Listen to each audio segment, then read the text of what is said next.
Hello बच्चों, welcome to TSF class. आज हम लोग the making of nationalism in Europe topic के बारे में बात करेंगे कि यूरोप में जो है कैसे नेशनलिज्म को डेवलप किया गया, कैसे सारी चीज़ें हुई। कह रहा है कि if you look at the map of mid 18th century, यानी कि ये बात कर रहा है कब का, मिड 18th सेंचुरी, यानी कि क्या 1750s के टाइम की बात हो रही है। ठीक है, कह रहा है कि if you look at the map of mid 18th century Europe, you will find that there were no nation state। कह रहा है कि उस समय जो है यूरोप में कोई भी नेशन स्टेट जो है बिलोंग नहीं कर रहा था। ठीक है, as we know them today, जिसको हम लोग आज जानते हैं, उस समय नेशन स्टेट नाम की कोई भी चीज़ नहीं थी। What we know today as Germany, यानी कि जिसको हम आज जर्मनी, इटली और स्विट्जरलैंड जानते हैं, वो कैसे किंगडम्स में, जर्मनी किंगडम्स में बटा हुआ था। ठीक है, डचीज, इटली डचीज में और स्विट्जरलैंड कैंटन्स में, whose rulers had their autonomous territory. कह रहा है कि ये जो स्विट्जरलैंड है, इटली है, जर्मनी है, ये सब क्या है, अलग अलग किंगडम्स, डचीज, कैंटन्स में क्या है, डिवाइडेड थे। और इन सब की क्या है, अपनी अपनी ऑटोनॉमस टेरिटरी थे। सब एक क्षेत्र के ऊपर जो है राजा जो है शासन कर रहे थे। कह रहा है eastern and central Europe were under autocratic monarchies within the territories which lived diverse people. यानी कि इस पूरे टेरिटरी में अलग अलग तरह के लोग, जैसे अलग अलग भाषा बोलने वाले लोग, लैंग्वेज अलग है, उनके बीच कोई भी कॉमन आइडेंटिटी नहीं है, कोई भी उनके शेयर्ड हिस्ट्री, शेयर्ड कल्चर नाम की चीज़ नहीं है जो नेशन स्टेट को बताता है। ठीक है, they did not see themselves as sharing a collective identity और अ कॉमन कल्चर। ये इतनी ज़्यादा डाइवर्सनेस थी इन लोग के बीच में, जो लोग रहते थे। अब उसमें क्या है, एक टेरिटरी में अलग अलग प्रकार के लोग रहे हैं जिनकी जो भाषा ही अलग बोल रहे हैं, तो वो अपने आप को एक कैसे फील करेंगे। तो वही चीज़ कह रहा है कि they did not the themselves as a sharing a collective identity और अ कॉमन कल्चर। कह रहा है often they even spoke different language. अब वो क्या है, अलग अलग भाषा बोलते थे, and belong to different ethnic, अलग अलग एथनिक ग्रुप से भी बिलोंग करते थे। ठीक है, अब देखिएगा यहाँ पे एग्जाम्पल दिया गया हैब्सबर्ग एम्पायर का। कह रहा है कि हैब्सबर्ग एम्पायर में जो है had that ruled over Austria Hungary। ठीक है, for example was a patchwork of many different region. अब उसमें क्या है, अलग अलग रीजन में अलग अलग पीपल्स जो है रहते थे। It included the Alpine region. Alpine region में कौन थे, Tyrol, Austria and the Sudetenland as well as Bohemia, where the aristocracy was predominantly German speaking. अब यहाँ पे क्या है, देखिए लोग क्या है, जर्मन स्पीक कर रहे हैं। It also include the Italian speaking provinces of Lombardy and Venetia. Venetia और लोम्बार्डी में क्या है, लोग इटालियन लैंग्वेज को स्पीक कर रहे हैं। ठीक है, इन Hungary half of the population speak Magyar. यहाँ पे देखिएगा ये लिखा हुआ है Magyar. While the other half spoke a variety of dialects. ठीक है, इन गलेशिया द एरिस्टोक्रेसी स्पोक पोलिश। तो क्या था, इनके कहने का मतलब ये है, ये जो लिखा हुआ है, पूरा जो पैराग्राफ लिखा हुआ है, इस पैराग्राफ में ये है कि उनके बीच जो कॉमन चीज़ था वो क्या था, उनके बीच कॉमन चीज़ यही थी, the only tie binding this diverse group together as was a common allegiance to the. मतलब कि क्या था, उस पूरे टेरिटरी में जितने भी लोग रह रहे थे, उनका बस ये था कि उनका राजा एक है। ठीक है, बाकी कोई भी चीज़ उनकी क्या थी, कोई भी ऐसी कॉमन आइडेंटिटी, शेयर्ड हिस्ट्री नाम की चीज़ नहीं थी। ठीक है, बस उनको क्या लग रहा था कि उनका राजा एक है। तो ये उसमें पूरे पैराग्राफ में ये चीज़ें डिस्कस की गई। अब कह रहा है कि how did nationalism and the ideas of the nation state emerge. कैसे जो है नेशनलिज्म का आइडिया और नेशन स्टेट कैसे इमर्ज होता है। तो थोड़ा सा हम फ्रांस की सोसाइटी को, यूरोप की सोसाइटी को थोड़ा सा हम देखेंगे उस समय के। ठीक है, अब यहाँ पे देखिएगा, यहाँ पे जो हम लोग चीज़ें पढ़े हैं कि मिड 18th सेंचुरी में एक भी नेशन स्टेट क्या था, एग्जिस्ट नहीं था। नो नेशन स्टेट एग्जिस्ट, ना ही किसी के बीच क्या था, कलेक्टिव बिलोंगिंग्स थी लोगों के बीच में। ठीक है, क्योंकि अब देखिएगा यहाँ पे जर्मनी में किंगडम्स, इटली में डचीज, स्विट्जरलैंड में क्या है, कैंटन्स है, और सबकी क्या है, अपनी अपनी ऑटोनॉमस टेरिटरी है, और लोग वहाँ पे क्या है, डाइवर्स पीपल रह रहे हैं, अलग अलग लैंग्वेज जो है स्पीक कर रहे हैं। इधर देखते हैं हम थोड़ा सा, देखिएगा अब हम सोसाइटी ऑफ यूरोप थोड़ा सा देखेंगे। अब यूरोप की सोसाइटी उस समय क्या है, एरिस्टोक्रेसी। अब इनके पास क्या था, इनके पास बहुत ज़्यादा लैंड था। ठीक है, और ये पूरे क्या थे, डोमिनेंट थे पूरे यूरोप में। ठीक है, अब ऐसा नहीं है कि ये जो एरिस्टोक्रेट हैं केवल फ्रांस में ही थे, जर्मनी, पोलैंड, यूरोप के अलग अलग हिस्सों में जो है ये बटे हुए थे, और सबके बीच ये क्या था, कॉमन चीज़ ये था कि ये सब लोग आपस में जुड़े हुए थे। जैसे मान लीजिए कि ये पूरा कॉन्टिनेंट है, अब एक एरिस्टोक्रेट यहाँ पे है, यहाँ पे है, यहाँ पे है, अब ये सब लोग क्या है, आपस में जो है कनेक्टेड थे, इनके बीच क्या है, शादी विवाह वाली चीज़ें भी ठीक ठीक है होती रहती थी। जैसे कि मान लीजिए कि क्या है, ये फ्रांस का कोई एरिस्टोक्रेट है, जर्मनी के एरिस्टोक्रेट और पोलैंड के एरिस्टोक्रेट से क्या है, विवाह वगैरह भी होते थे, ठीक है। और ये लोग आपस में जो लैंग्वेज स्पीक करते थे, ठीक है, वो फ्रेंच लैंग्वेज का यूज करते थे, ठीक है। तो हाई सोसाइटी को वो इंडिकेट करता है, ऐसा आपकी किताब में बताया गया है, ठीक है। तो ये एरिस्टोक्रेट थे जिनके पास क्या है, बहुत ज़्यादा पैसा, भूमि भी, लैंड वगैरह थे, ठीक है। तो ये लोग पूरे यूरोप में, बल्कि इनकी संख्या क्या थी, बहुत कम थी, ठीक है। और दूसरा जो ग्रुप था वो पीजेंट का ग्रुप था, जो कि क्या थे, मजदूर, किसान, गरीब, ठीक है। अब इसी बीच में इंडस्ट्रियल रिवॉल्यूशन जब आया, ठीक है, मिड 18 सेंचुरी से ही ब्रिटेन में इंडस्ट्रियल रिवॉल्यूशन की शुरुआत हुई थी। फिर बाद में आके क्या है, फ्रांस, जर्मनी, इन सब जगहों पे भी क्या है, इंडस्ट्रियल रिवॉल्यूशन आया। तो अब क्या है, यहाँ से जब इंडस्ट्रीज लगनी शुरू हुई, गुड्स जो है मैन्युफैक्चर होना शुरू हुए, तो लोगों, ये जो पीजेंट थे, इन्हीं में से कुछ लोग क्या है, इंडस्ट्रीज वगैरह में मजदूर जो है काम करने लगे। फिर धीरे धीरे इनके पास पैसा आने लगा। अब ये जो है एक नया क्लास जनरेट हो गया जिसको कमर्शियल क्लास बोलते हैं। अब इस क्लास में क्या था, ना ही ये एरिस्टोक्रेट थे और ना ही ये पीजेंट है, यानी कि इनके पास क्या है, इनके पास पैसा है, क्योंकि ये ट्रेड वगैरह करते थे, तो इनसे क्या है, काफ़ी बेनिफिट होता था। तो इनको इसमें भी नहीं हम डाल सकते हैं, मतलब कि ये एक नया कमर्शियल क्लास जनरेट हुआ। और इसी में क्या था, पढ़े लिखे लोग भी थे। अब इसमें देखिएगा कि इसमें जो है इंडस्ट्रियलिस्ट हो गए और बड़े बड़े जो है व्यापारी वगैरह थे, जितने भी थे, सब क्या था, कई सारे विचारकों का भी प्रभाव था उसमें। तो लोग पढ़ रहे थे, तो उनके अंदर चीज़ें क्या है, जनरेट हो रही थी धीरे धीरे, ठीक है। इन्हीं के बीच से क्या था, यूनिटी, मतलब कि पॉलिटिकल यूनिटी जो है जनरेट होना शुरू होती है। जब लोग पढ़ेंगे तो क्या होगा, अपने अधिकारों के बारे में जानेंगे, ठीक है। तो ये चीज़ जो है हम इसमें देखेंगे आगे, अभी बुक में देखते हैं। हाँ देखिएगा, कह रहा है कि socially and politically a landed aristocracy. Landed aristocracy मतलब क्या है, इनके पास भूमि जो है बहुत ज़्यादा थी। एरिस्टोक्रेट बहुत ज़्यादा लग्जरियस लाइफ रहते थे, ठीक है। डोमिनेंट क्लास था पूरे यूरोप में, ठीक है, कॉन्टिनेंट में, पूरा कॉन्टिनेंट यानी क्या, यूरोप कॉन्टिनेंट की बात कर रहा है। The members of this class were united by a common way of life that cut across regional division. कह रहा है कि ये अलग अलग रीजन्स में बटे हुए थे, बट ये क्या था, आपस में कनेक्टेड रहते थे। दे ओन्ड स्टेट्स, स्टेट्स यानी क्या था, गांव वगैरह में बड़ी बड़ी जमीनें इनके पास थी, ठीक है। And the country side and also town houses. Town houses यानी क्या, मतलब कि शहरों में भी इनके क्या थे, फार्म हाउस वगैरह हुआ करते थे, ठीक है। They spoke French for purpose of diplomacy and high society. अब होता क्या है कि अभी हम लोग क्या है कि इंग्लिश बोलते हैं, ठीक है, जो हाई सोसाइटी को क्या है, डिनोट करता है। अब यहाँ पे क्या है, फ्रेंच लैंग्वेज का यूज किया जा रहा है, किस चीज के लिए, हाई सोसाइटी को वो करने के लिए। तो ये लोग आपस में क्या है, एरिस्टोक्रेट जितने भी थे, आपस में ये लोग फ्रेंच लैंग्वेज का यूज करते थे for purpose of diplomacy and high society, ठीक है। The families were often connected by tie of marriage. अभी हमने बताया आपको, इनकी जो फैमिलीज थी वो क्या था, मतलब इनके बीच में विवाह वगैरह भी हुआ करते थे, ठीक है। This powerful autocracy was a however numerically small group, यानी कि क्या है, ये संख्या में बहुत कम थे, but the majority of the population was made up of the peasantry.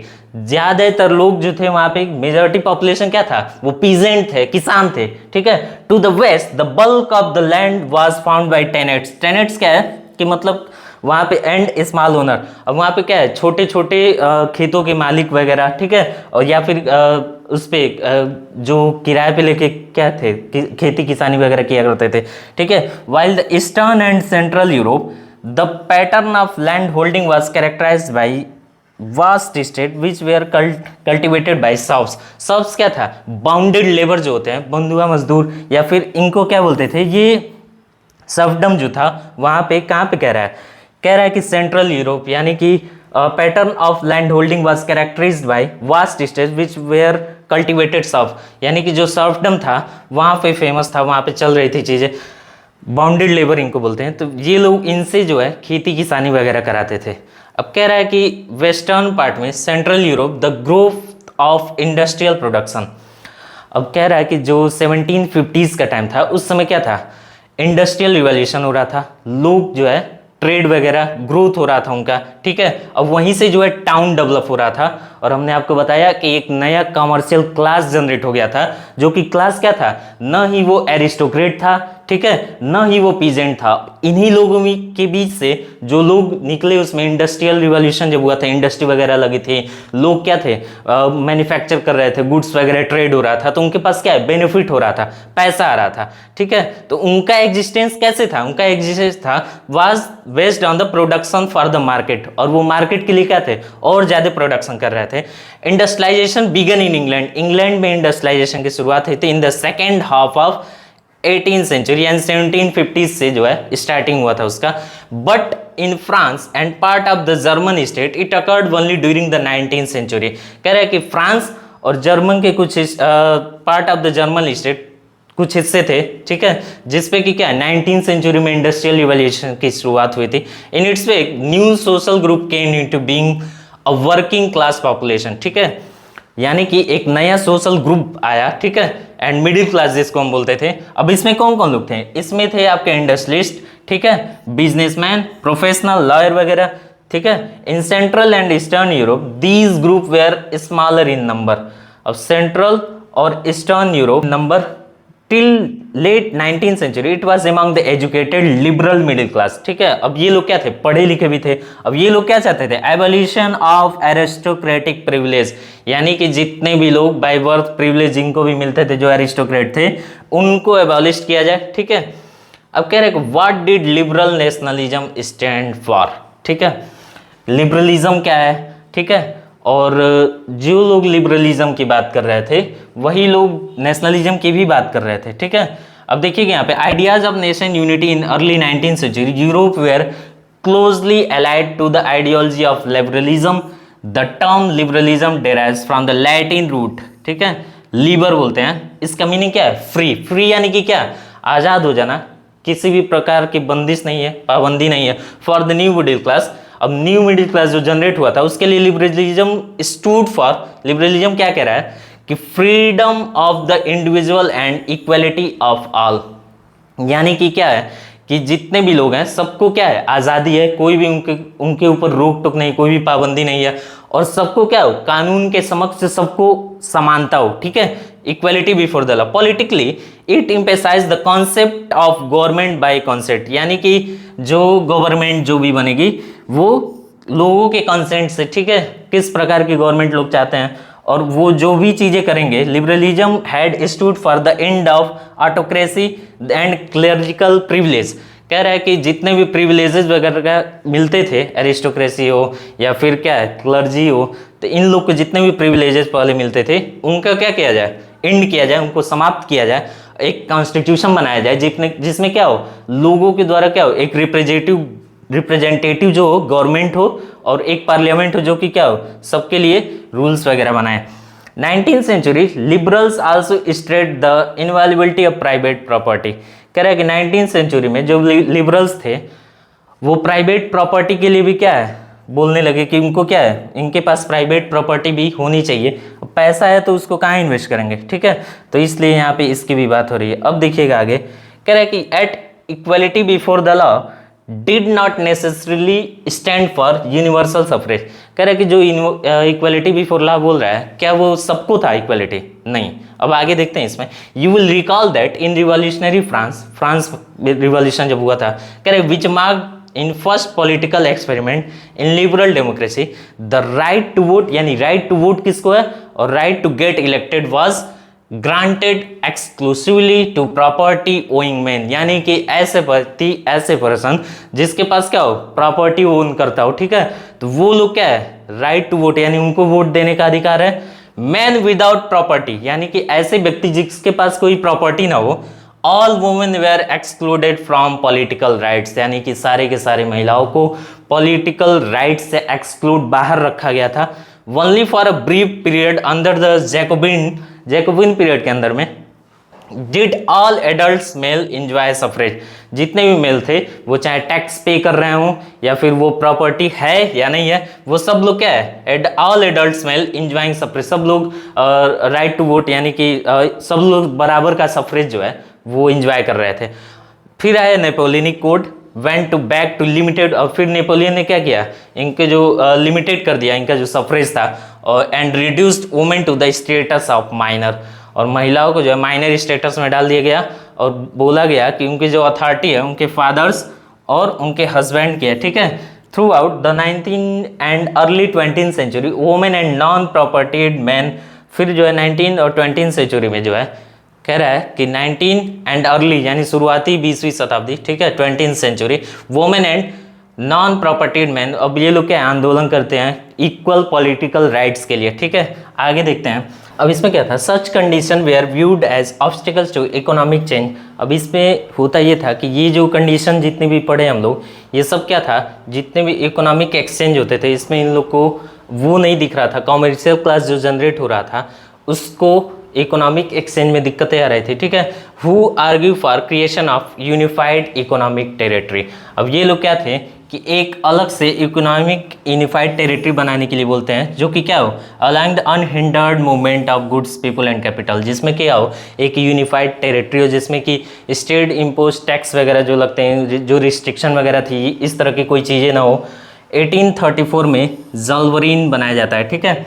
ज़ोल्वरीन क्या है, एक इकोनॉमिक यूनिफाइड टेरिटरी है जिसमें कि क्या हो एक पूरा जो है, जैसे मान लीजिए ये स्पेस है, ये एरिया है, अब इसमें क्या हो अलग अलग स्टेट नहीं, ये पूरा एक क्या है इकोनॉमिक यूनिफाइड टेरिटरी। पहले क्या होता था, पहले अलग अलग स्टेट्स में अलग अलग टैक्स वगैरह 5% जो बताया गया वो सब लगाया जाता था।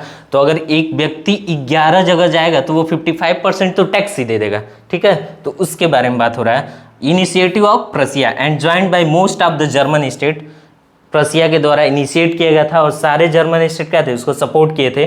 यूनियन एबॉलिश टैरिफ बैरियर, ठीक है, and reduce the number of currencies from over 30 to 2, जितनी 30 करेंसीज थी जो अलग अलग जगह पे अपनी अपनी करेंसी लोग चलाते थे, ठीक है, वो अब 2 हो गई थी, ठीक है। करेंसी को कम करके 30 से 2 कर दिया गया। The creation of a network of railways further stimulated mobility harnessing economic interest, अब जितनी भी ये चीज़ें हैं रेलवे नेटवर्क बनाया गया, इससे क्या होगा, जैसे मान लीजिए कि इंडस्ट्रियल रिवोल्यूशन जब आया, बड़ी बड़ी इंडस्ट्री लगाई गई तो उसमें रॉ मटेरियल्स की भी नीड होगी, तो ये सब कैसे पहुंचेंगे लोगों के पास, ठीक है, इंडस्ट्री में ये सब कैसे पहुंचेंगे, तो इसीलिए रेलवे नेटवर्क वगैरह क्या है बढ़िया किया गया। तो इससे क्या है कि पूरा जो हमारा पॉलिटिकल यूनिटी है, धीरे धीरे पॉलिटिकल राइट्स लोग मांगते हैं, ठीक है, जो मिडिल क्लास जनरेट होता है वो एरिस्टोक्रेसी जो है उसको चैलेंज करता है। अब ये मिडिल क्लास के पास क्या था, पैसा था, ठीक है, और एरिस्टोक्रेट जमीनें ज़्यादा थी उनके पास, ठीक है, तो ये लोग जो है जो पीजेंट से ही कुछ लोग निकले थे उसमें, ठीक है, तो वो जाके एरिस्टोक्रेसी को चैलेंज करते हैं और कुछ जो प्रिविलेजेस उनको मिलते थे उनको एंड करने के लिए बोला गया। अलग अलग टैक्सेस, अलग अलग वेट एंड मेजरमेंट जो सिस्टम था उसको भी ख़त्म करने की कोशिश की गई, ठीक है। यहाँ पे देखिएगा सब अलग अलग मेजरमेंट यूनिट बनाया गया, ठीक है, अलग अलग जगह पे। तो इस तरह की दिक्कत होती थी। अब इसमें होता क्या था कि जितनी भी चीज़ें हम लोग पढ़े हैं इसको हम एक सिनेप्सिस में डेवलप करते हैं। जैसे हम लोगों ने पढ़ा ना, तो उस समय की यूरोप की जो सोसाइटी थी वो एरिस्टोक्रेसी और पीजेंट इसमें बटी हुई थी, ठीक है। और एरिस्टोक्रेसी के पास क्या था, ये पूरा डोमिनेंट क्लास था, ठीक है, और ये इनके पास लैंड यानी कि ज़मीनें बहुत ज़्यादा होती थी। अब ये अलग अलग रहते थे पर इनके बीच में क्या थी, जितने भी एरिस्टोक्रेट थे, जैसे मान लीजिए वो फ्रांस में ही हो, यूरोप के किसी भी इस पे जगह पे रहते थे, उनके बीच में आपस में कनेक्टिविटी होती थी। ये लोग आपस में क्या है शादी ब्याह की चीज़ें भी कर लेते थे आपस में। ये लोग बोलने के लिए स्पोकन लैंग्वेज जो होता था वो फ्रेंच लैंग्वेज होता था, बोलते थे जो ये लोग। फिर इंडस्ट्रियल रिवॉल्यूशन आया, ठीक है, 1750s के टाइम से, ठीक है। इंडस्ट्रियल रिवॉल्यूशन से क्या हुआ, जो ये नया मिडिल क्लास जनरेट हुआ। अब इस मिडिल क्लास में क्या थे, बड़े बड़े इंडस्ट्रियलिस्ट भी थे, ठीक है, इंडस्ट्रियलिस्ट, लॉयर, वर्किंग प्रोफेशनल जो है वो लिखते, ठीक है। अब ये बाद में क्या है, यही जो है नेशनल यूनिटी बनती है बाद में। और फिर ये लोग डिमांड करते हैं किस चीज़ की, पॉलिटिकल फ्रीडम, यानी कि सबका क्या हो, इंडिविजुअल फ्रीडम हो, इक्वलिटी बिफोर लॉ, सारे जो व्यक्ति हैं वो कानून के समक्ष क्या हो, बराबर हो। गवर्नमेंट कैसी हो, लोगों के कंसेंट से जो गवर्नमेंट बने, ऐसी गवर्नमेंट चाहिए थी। ठीक है, इकोनॉमिक फ्रीडम में हम लोगों ने अभी पढ़ा है कि फ्रीडम ऑफ मार्केट हो, जहां पे क्या हो, गुड्स कैपिटल जो भी हो, इकोनॉमिक एक्सचेंज क्या हो, बेटर हो। ठीक है, और जितने भी स्टेट इम्पोज्ड रिस्ट्रिक्शन लगाए जाते थे वो सब हटा दिए जाए। तो 1834 में इस डेट टाइम पीरियड को याद कर लीजिएगा, ज़ाल्बुरीन बनाया गया, जो कि क्या था, एक इकोनॉमिक यूनिफाइड टेरिटरी था। और लास्ट में यूरोप में जो 30 करेंसी थी उसको रिड्यूस करके 2 कर दिया गया। अब ये जो लिबरलिज्म डेवलप हुआ, ये पॉलिटिकल यूनिटी आई, और इसी से क्या है, नेशन स्टेट का जनरेशन हुआ। ठीक है, अगले टॉपिक में हम लोग कंजर्वेटिज्म आफ्टर 1815 के बारे में बात करेंगे। Thank you.